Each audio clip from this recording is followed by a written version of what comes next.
चारुकल्पाकुसुमसङ्काशम् काश्यपेयं महाद्युतिम् तमोरिं सर्वपापघ्नं प्रणतोऽस्मि दिवाकरम् ॐ दधिशङ्खतुषाराभं क्षीरोदार्णवसम्भवम्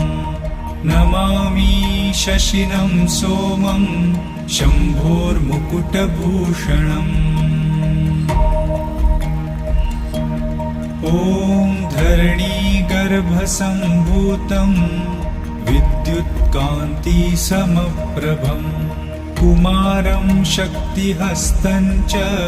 मङ्गलं प्रणमाम्यहम् ॐ